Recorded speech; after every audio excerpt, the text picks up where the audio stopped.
Hello, everyone. I wanted to say a couple of quick things about the research project, specifically the main character aspect of this project. I had a few questions, so I figured the best way to get the information to you would be via video, and I may post a handout as well. Remember, the goal of this project is to be working with specific and general information at the same time, right? Your overall argument is about the Great Migration, whether it was beneficial or detrimental. But how you actually get there, you have to be more specific. You have to use the materials available to you in order to prove your argument, right, in answer to that question: was the migration beneficial or detrimental? One great way to do that is with the use of a main character. So you have heard me use that phrase a few times: a main character. Look for a main character. Um, the main character aspect of this assignment is pretty important because it helps you prove your argument. First of all, think about already all of the individuals we've looked at that somehow migrate, right? That kind of move through this space out of the South in the period in question. But more generally, think about your textbook, right? Each chapter tends to open with a story about a person, right? And then they use that person's experiences to talk about broader issues, whether it's Reconstruction or World War One or what have you. Um, you're kind of doing the same thing on a smaller scale, right? You're looking at this period through the eyes of a person. Not that you have to agree with their views, not that you only are limited to talk about them.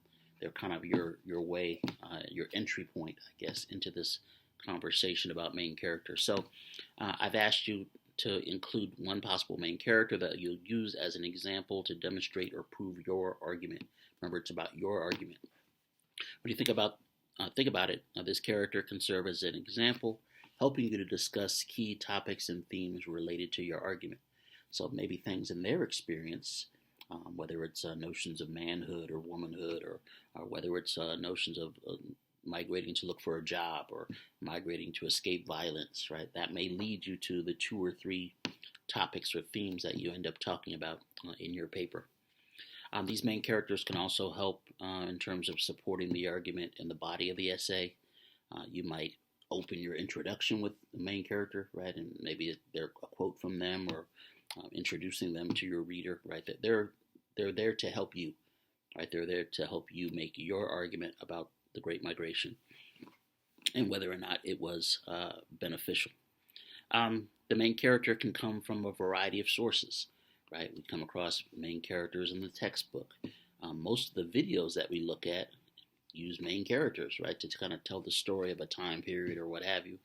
So they may come from any class sources, secondary sources like a textbook or a film, primary sources that you have actually in the Great Migration module, like the 7 letters, for instance. Those are letters from people. Even though you don't know their names, they're anonymous, you could still use them as main characters. Like you could say, this person from Luttra, Louisiana, in 7 letters talks about migrating for jobs, right?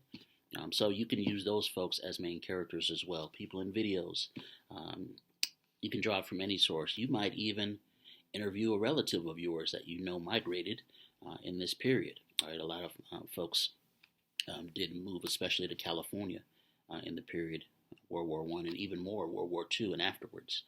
So main characters can come from anywhere in that sense. Again, I designed this topic to be self-contained, so you wouldn't have to run around to a bunch of libraries. So you should have more than enough sources at your disposal between the textbook and videos and primary sources and secondary sources in that folder. But if you want to use outside sources, you are welcome to do so. I'm not saying you can't do that. I just wanted to make it so that you didn't have to. But again, think about what this main character allows you to do. We've come across a number of individuals in this period of migration already. Think about a Jack Johnson, right, leaves Texas and goes to Chicago. Ida Wells leaves Memphis and ends up in Chicago, New York, these areas. Du Bois, even, although he's a little different, is going to migrate and move around in this period, end up in New York. We've seen Josephine Baker, right? Madam C.J. Walker, mentioned Anna Julia Cooper. All of these folks leave the South essentially in this period and migrate. Any of them could be used to help you tell your story or make your argument. Um, You don't have to have a well-known main character. Again, it could be one of the anonymous figures in some of the letters in those documents. It could be a more well-known figure. Think about it, even a Marcus Garvey who immigrates to New York from Jamaica. Right, his story is a little different, but it's still him migrating in this period of the Great Migration and specifically choosing New York. Right, it's not a coincidence that he would choose New York of all the places in Harlem, right, to go to. So think about what these main characters allow you to do and how they help you make your case and make your argument. There's a wide variety of possibilities there, but think about how they help you to make your argument, which is ultimately what's most important. All right, I think that's it for now. Take care.